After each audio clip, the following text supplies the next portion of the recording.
This card is a game changer for Oshi players. Now, I should preface this video by saying first that it's meant mainly for competitive players. If you're a more casual player who wants high ranks or good team trials Umas, I'd actually argue that this card is terrible and not to use it. No, this is mainly just for Champions Meeting.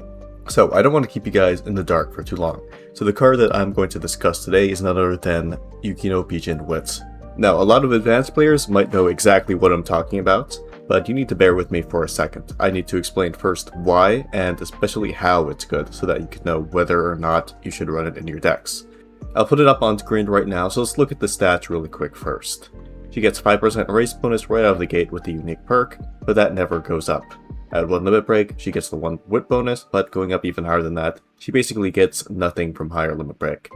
Just some initial stats and some mood effect, which is pretty terrible.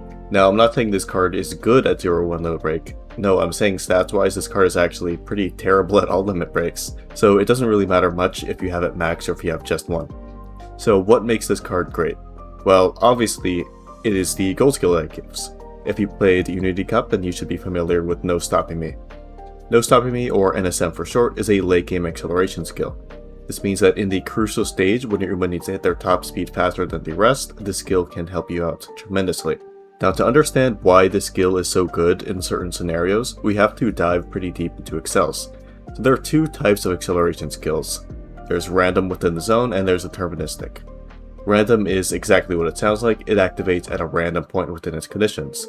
Think of On Your Left activating at a random point in the late race.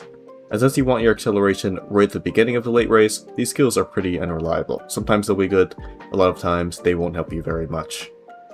Deterministic means that it activates at its earliest possible chance, as long as you fulfill the conditions. These skills are oftentimes way stronger, albeit with more strict conditions.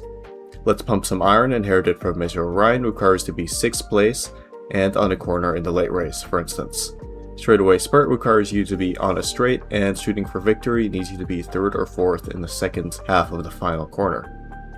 NSM just asks for you to be blocked for a full second before activation. What this basically means is that the deterministic accels will only work on certain tracks and on certain running styles, and NSM will work on basically every track on basically every running style. And I'm putting an asterisk there for Forerunner since it requires a pretty specific team style, but we won't go into that here for this video. So let's say you're running an encloser for the Tourist Cup, which is the Japanese derby, and the late race is on a corner, so straightaway spurt does not work. You could try to push up to position 6 for Let's Pump Some Iron and Moving Past and Beyond, and although you probably should do that, that alone isn't a very consistent thing to rely on. And throwing in No Stopping Me there gives you a secondary win condition, which is super important. Now, instead of only hoping to get to position 6 for those accels, you could also just proc No Stopping Me in any other position, or you could maybe even get both to activate. So, what if you're using, let's say, Measure Dober instead? With the right inheritances, you could get a whopping 0.6 accel in 6th and 5th, and 0.2 in 4th place and up. Now, of course, you could still be out of position or be rushed to deactivate your unique, but your win con is a lot easier to get than if you're running an encloser. In addition, you could also throw on other gambling accels like Slick Surge, Take the Chance, or the white version of NSM, which is Nimble Navigator. Yes, NSM still boosts your chances of hitting an accel, but at some point it becomes a luxury, not a necessity.